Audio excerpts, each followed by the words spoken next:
एक गांव में सोहन लाल अपने परिवार के साथ रहता था। वैसे तो उसके परिवार में उसका बेटा भोला प्रसाद और उसकी पत्नी सुधा थी, लेकिन सोहन लाल के 3 भाई भी थे, मोहन लाल, धनी लाल और हरी लाल। सोहन लाल एक बड़ा ही नेक और ईमानदार इंसान था। वो अपने परिवार के साथ साथ हमेशा अपने भाइयों का भी ध्यान रखता था, लेकिन उसके भाई हमेशा सोहन लाल की तरक्की को देखकर जलते थे। एक दिन सोहन लाल के घर पर सुधा, आज खाने में क्या पका रही हो भाई? आज मैंने खाने में आलू गोभी की सब्जी रोटी पकाई है। एक काम कर, एक डब्बे में थोड़ी सब्जी डालकर मुझे दे दे। मैं काम पर जाता हुआ मोहन को दे दूंगा। उसे तुम्हारे हाथ की बनी आलू गोभी की सब्जी बहुत पसंद है ना। हाँ, मुझे पता है, मोहन को हाथ की बनी आलू गोभी की सब्जी बहुत पसंद है। मैंने पहले ही उसके लिए एक डब्बा अलग से रख दिया है।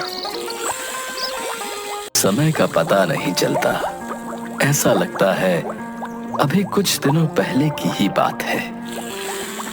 माँ बाप भाइयों का हाथ मेरे हाथों में देकर खुद दूसरे लोग की यात्रा पर निकल गए, और पलक झपकते ही ये तीनों कब बड़े हो गए, शादियां हो गईं, बच्चे हो गए, पता ही नहीं चला। सही कहते हैं, समय पंख लगाकर उड़ता है। चलो अब जल्दी से मुझे डब्बा दे दो, वरना मुझे काम के लिए देर हो जाएगी। सुधा सोहन लाल को मोहन लाल के लिए सब्जी का एक डब्बा और सोहन लाल के खाने का डब्बा देती है। सोहन लाल काम पर जाता हुआ मोहन लाल के घर डब्बा देने जाता है। मोहन, मोहन, अरे कहाँ है भाई? अरे जल्दी आ, मुझे देर हो रही है। अरे सोहन भैया, आप आज इतनी सुबह सुबह सब ठीक तो है घर पर? हाँ भाई, ऊपर वाले की कृपा से सब ठीक है। बस मैं तो तुझे ये डब्बा देने आया था। मोहनलाल डब्बे को अपनी नाक के पास लगाकर खुशबू लेता है। अरे वाह, आज भाभी ने आलू गोभी की सब्जी बनाई है। हाँ, तेरी पसंदीदा आलू गोभी की सब्जी, इसीलिए तो तेरे लिए डब्बा भेजा है उसने। मुझे भाभी के हाथ की बनी आलू गोभी की सब्जी बहुत पसंद है। हाँ, सब्जी बनाते ही सबसे पहले तेरा डब्बा लगाती है, उसके बाद हमें देती है। तुम्हें जलन होती है क्या? है पगला है? कैसी बातें करता है? भला अपनी औलाद से भी जलन होती है क्या? तुम तीनों को तो हमने अपनी औलाद भोला की तरह ही पाल कर बड़ा किया है। वो तो घर छोटा था, इसीलिए तुम सबको अलग अलग घर बनवा कर देना पड़ा। नहीं तो मैं अपने जीते जी कभी अपने घर के 4 चूल्हे नहीं करता। तुम्हें काम के लिए देर नहीं हो रही है? अरे तुझसे बातें करने में तो मैं भूल ही गया। चल, मैं काम पर निकलता हूँ। अच्छा, भाभी को बोलना कि डब्बा देने में कल खुद आ जाऊंगा। सोहनलाल अपने काम पर चला जाता है। मोहनलाल डब्बा लेकर घर के अंदर जाता है और अपनी पत्नी बीना से बोलता है, सुधा भाभी ने आलू गोभी की सब्जी भेजी है। भाभी कभी भी नहीं बोलती कि तुम्हें उनके हाथ की बनी आलू गोभी की सब्जी पसंद है और हमेशा तुम्हारे लिए एक डब्बा भेज ही देती है। मैं इन सब चिकनी चुपड़ी बातों को अच्छे से समझता हूँ। तुम कहना क्या चाहते हो? कहना क्या है, सब कुछ साफ साफ है भाई। उन्हें क्या लगता है कि मुझे अपने घर में 2 टाइम का खाना नहीं मिलता? हमारी स्थिति क्या इतनी खराब है? अरे इतना तो मैं कमा ही लेता हूँ कि मैं अपना और अपने परिवार का भरण पोषण कर सकूं। तुम बात को गलत समझ रहे हो। भाभी तो स्नेहवश तुम्हारे लिए सब्जी भेजती हैं। अरे मुझे नहीं चाहिए उनका झूठा स्नेह। उन्हें अगर हमसे इतना ही स्नेह होता तो हमें कभी अलग नहीं करते, समझी? तुम तो जानते ही हो कि वो घर कितना छोटा था और आसपास भी इतनी जगह नहीं थी कि उसे बड़ा किया जा सके। इसलिए भैया भाभी ने हमें अलग किया और फिर ये घर भी तो उन्होंने ही बनवा कर दिया है। घर तो उन्होंने इसलिए बनवा कर दिया कि दुनिया को दिखा सकें कि वो हमसे प्रेम करते हैं, परंतु सच्चाई तो ये थी कि उन्हें अपनी आजादी चाहिए थी। क्या मैं नहीं जानता कि भैया रोज काम से लौटते वक्त बाजार से कभी जलेबी, कभी समोसे, कभी बर्फी लेकर घर जाते हैं। हमारे लिए तो नहीं लाते हैं। तुम ये क्यों भूल जाते हो कि उनके घर में एक बच्चा है? और मुझे तो पता नहीं, लेकिन तुम लोग ही तो कहते हो कि जब तुम छोटे थे तो भैया काम से आते वक्त कभी खाली हाथ घर नहीं लौटते थे। तो ये तो उनकी आदत है। कल तुम्हारे लिए करते थे, आज अपने बच्चे के लिए करते हैं। इसमें बुरा मानने वाली क्या बात है? तुम्हें अगर उनकी ज्यादा वकालत करनी है ना तो जाओ उनके पास ही जाकर रहो। मेरा दिमाग मत खाओ, बता रहा हूँ। मोहनलाल गुस्से में घर से बाहर निकल जाता है और सीधा अपने भाई धनीलाल के घर जाता है। धनीलाल कहाँ हो भाई, बाहर आओ। मोहन भैया, आप क्या बात है, बड़े उखड़े हुए लग रहे हैं। भाभी से लड़ाई हुई क्या? गुस्से में क्यों भाई? क्या मैं सबसे लड़ाई करता हूँ? नहीं भैया, मेरा मतलब वो नहीं था। आप कुछ उखड़े हुए लग रहे हैं, क्या बात है, मुझे बताइए। कुछ नहीं, सोहन भैया सुबह सुबह मेरा दिन खराब करने मेरे घर आए थे। क्यों, अब क्या करना है जो आदेश देने आए थे? सुधा भाभी ने मेरे लिए आलू गोभी की सब्जी भेजी है, वो देने आए थे। ओह, आपकी पसंदीदा सब्जी। ऐसा कुछ नहीं है, वो मुझे नीचा दिखाने आते। क्या मेरे घर में गोभी आलू की सब्जी नहीं बनती क्या है? या उसमें तेल मसाला नहीं पड़ता? हाँ भैया, बात तो आप सही कह रहे हैं। 2 दिन पहले सोहन भैया मेरे घर पर फल लेकर आए थे और बोले कि छोटी को बहुत पसंद है इसलिए ले आया हूँ। क्या मैं अपनी बेटी को फल नहीं खिलाता हूँ या खिला नहीं सकता हूँ? वो हमें नीचा दिखाने का कोई मौका नहीं छोड़ते। हर जगह हर समय बस अपने बड़े होने और पैसे वाले होने का रौब दिखाते हैं। तभी वहाँ हरीलाल आ जाता है। क्या बात है मोहन भैया, बड़े नाराज दिख रहे हो तुम दोनों। क्या नाराज दिखेंगे हम, भगवान ने तो हमारे साथ गलती किया है। क्या बात हो गई, आप दोनों ऐसे क्यों बोल रहे हो? घर में तो सब ठीक है। घर में तो सब ठीक है, बस ये सोहन भैया सुबह सुबह अपना बड़प्पन दिखाने और हमें नीचा दिखाने आ गए थे। क्या बात हो गई, ठीक से तो बताइए, मैं कुछ समझ नहीं पा रहा। मोहनलाल सारी बातें हरीलाल को बताता है। मोहन भैया, बात तो आप सही कह रहे हैं। सोहन भैया हमें नीचा दिखाने का ना कोई मौका नहीं छोड़ते। कल मेरे घर पर भी आए थे सब्जी का थैला लेकर। क्या मैं अपने परिवार के लिए सब्जियां नहीं लाता हूँ? क्या मैं उन्हें सूखा खिलाता हूँ? बस बड़े होने के नाते मैंने कुछ जवाब नहीं दिया, लेकिन हमेशा वो हमें नीचा दिखाने की कोशिश करते रहते हैं। तभी वहाँ भोला अपने दोस्तों के साथ खेलता हुआ आ जाता है। मोहन चाचा, धनी चाचा, हरी चाचा, आप तीनों यहाँ पर हैं। नमस्ते, आप सब कैसे हैं चाचा? दिखता नहीं क्या कैसे हैं? अब क्या तुझसे पूछकर हम कहीं जाएं? ये भी हम पर रौब दिखाना चाहता है। नहीं चाचा, मैंने तो ऐसा कुछ भी नहीं कहा। आप सब मुझ पर नाराज क्यों हो रहे हैं? चल, पढ़ना लिखना कुछ नहीं है, सारा दिन गांव में आवारापन करता रहता है। चल जा यहाँ से। भोला प्रसाद उदास होकर अपने घर लौट जाता है। क्या बात है बेटा, तू बड़ा उदास है? माँ, आज मुझे चौक पर मोहन चाचा, हरी चाचा और धनी चाचा मिले थे। वो तीनों हमेशा मुझे आंखें ही दिखाते रहते हैं, कभी मुझसे प्यार से बात नहीं करते। ऐसा नहीं है बेटा, वो तीनों तुम्हारी भलाई के लिए ही तुम्हें बोलते हैं।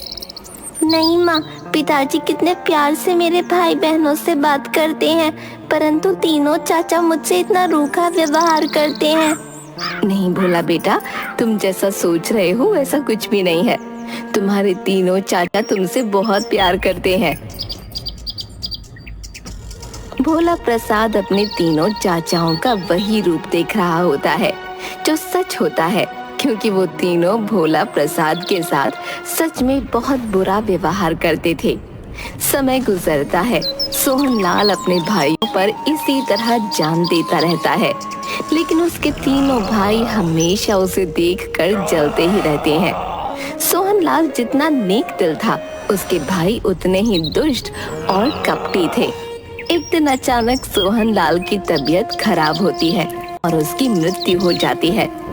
क्रियाकर्म के बाद सुधा और भोला की खबर लेने तीनों भाइयों में से कोई नहीं जाता। सुधा समझ चुकी थी कि भोला प्रसाद उससे जो कह रहा था वो सब सत्य है। माँ, अब क्या होगा? अब तो पिताजी नहीं है, हमारा घर कैसे चलेगा? बेटा तुम परेशान मत हो, तुम्हारे पिता ने इतना धन रखा है कि मैं तुम्हें एक अच्छी शिक्षा दे पाऊंगी। और रही घर चलाने की बात, तो हमारे पास खेत हैं, उन खेतों में अब मैं सब्जियां लगाऊंगी, उन्हें बाजार में बेचकर पैसे कमाऊंगी। सोहनलाल की मृत्यु को काफी समय हो चुका था। सुधा ने ही पाल पोस कर अपने बेटे को बड़ा किया। एक दिन भोला प्रसाद के चाचाओं ने भोला प्रसाद के घर से उसका प्यारा सुअर का बच्चा चुराया और उसे मार दिया। भोला प्रसाद को पता चला तो वो बहुत दुखी हुआ। बस अब बहुत हो गया, अब मुझे अपने तीनों चाचाओं को सबक सिखाना होगा। उन्होंने जो बुरा व्यवहार मेरे और मेरे माँ बाप के साथ किया है, उसका बदला भी लेना होगा। उसने थोड़ी देर कुछ सोचा और सुअर के बच्चे का सिर काटकर शेष शरीर को दफना दिया। पास के गांव में एक ब्राह्मण रहता था।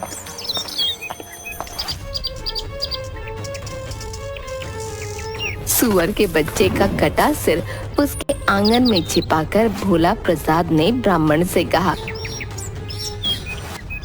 अब आपके घर से तो सुअर के मांस की बदबू आ रही है। हैं? असंभव! यदि ऐसा है तो मुझे सुअर का मांस ढूंढ कर दिखा।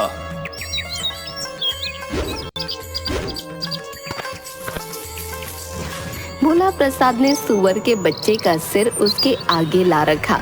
ब्राह्मण के तो तोते उड़ गए। भोला बेटा, मैं तुम्हारे आगे हाथ जोड़ता हूँ, भगवान के लिए तुम ये बात किसी को मत बताना, क्योंकि अगर ये बात गांव में फैल गई तो लोग मुझसे पूजा पाठ करवाना बंद कर देंगे। अब मैं अपना घर परिवार कैसे चलाऊंगा? अब भला मैं क्यों ऐसा करूंगा? आपकी वजह से पूरे गांव का धर्म भ्रष्ट होगा। मैं तुम्हें बहुत सा धन देता हूँ, तुम धन मुझसे ले लो, परंतु इस बात के बारे में किसी से कुछ भी मत बताना। ब्राह्मण ने भोला प्रसाद को बहुत सा धन दिया ताकि वो गांव वालों को उस बात के बारे में न बताए। भोला प्रसाद ने थैली भर धन लिया और अपने चाचाओं को दिखाकर बोला, पास के गांव वालों ने मुंह मांगे दामों पर सुअर के बच्चे का मांस खरीद लिया। वो लोग तो और भी मांग रहे थे, मैंने कहा कल लाऊंगा। इस बेवकूफ भोला प्रसाद ने तो हमें पैसे कमाने का अच्छा तरीका बता दिया है। हम सब भी अपने अपने और आसपास के सभी सुअर मार कर उनका मांस पड़ोस वाले गांव में ले जाकर बेच देते हैं और उनसे बहुत सारे पैसे कमा ले आते हैं। गांव वालों ने उन्हें सुअर का मांस लिए देखा तो जमकर पिटाई की।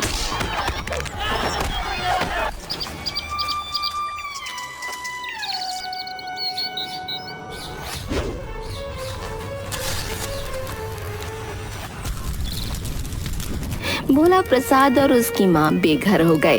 बेचारी माँ के आंसू देखकर भोला प्रसाद तिलमिला उठा।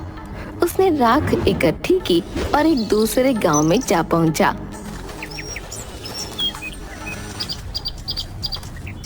ले लो आँख का सुरमा, ले लो, इसे लगाकर गड़ा धन मिल जाता है। जिसका ब्याह ना होता हो जल्दी ब्याह हो जाता है। अरे भाई, क्या सच में मेरी शादी हो जाएगी क्या? अभी सिर्फ 40 का ही हुआ हूँ। अरे ये चमत्कारी सुरमा है, एक बार खरीद कर लगातार सुबह शाम आंखों में लगाओ, फिर शादी के बाद 4 बच्चों के बाप बनोगे। हाँ लाओ लाओ भाई, जल्दी दो पुड़िया सुरमे की, दे दो। हाथ के हाथ एक थैली सुरमा बिक गया। शेष राख भोला प्रसाद ने छिपा दी। अपने चाचा के पास जाकर बोला, मेरी तो झोपड़ी की सारी राख बिक गई। क्या कहा तुमने? राख बिक गई? हाँ, इसमें क्या शक है? मैं कोई झूठ बोल रहा हूँ क्या? ये देखो, मेरे पास मेरे घर की राख बेचकर कितने पैसे इकट्ठे हो गए हैं। अब मैं बड़े आराम से अपनी माँ के लिए नया और पहले से बेहतर घर बनाऊंगा, समझे? हैं? तुम्हारे घर की सारी राख बिक गई कि कुछ राख बची भी है? नहीं चाचा, सारी राख बिक गई। अगर मेरे पास और राख होती तो मैं और पैसे कमा लाता और अपनी माँ के लिए महल ही बना देता।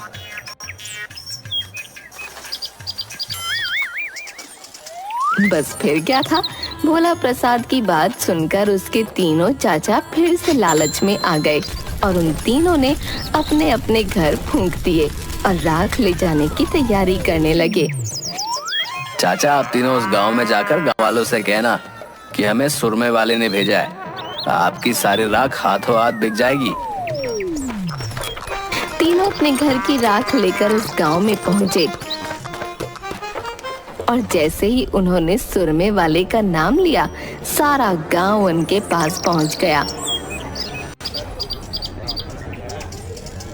देखो भाई हरी, सारे गांव वाले हमारे पास आ रहे हैं। लगता है हमारा सारा माल मिनट में बिक जाएगा भैया।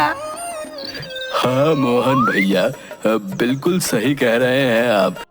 इस भोला प्रसाद की बेवकूफी की वजह से हम तीनों अब अमीर बन जाएंगे। हाँ। ज्यों ही गांव वाले ने सुरमे वाले का नाम सुना और उन तीनों को बहुत बुरी तरह पीटा।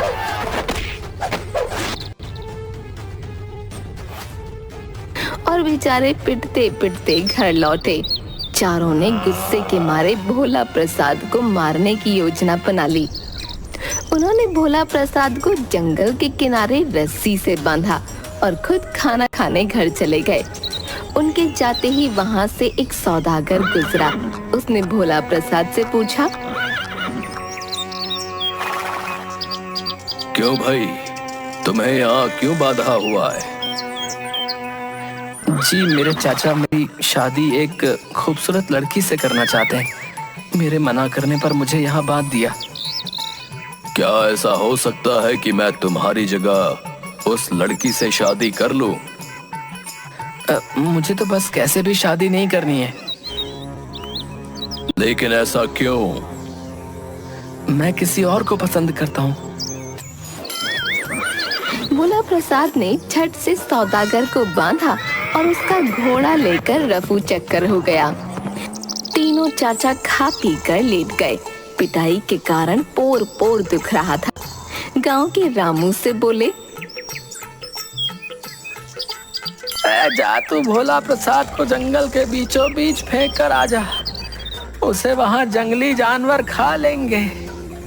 हमसे तो उठा नहीं जाता। उसके बाद हम तुझे सारे पैसे दे देंगे। रामू भी कम नहीं था। उसने अपने रिश्तेदार को ये काम सौंप दिया। रिश्तेदार ने सौदागर को ही भोला प्रसाद समझकर जंगल के बीचों बीच फेंक दिया।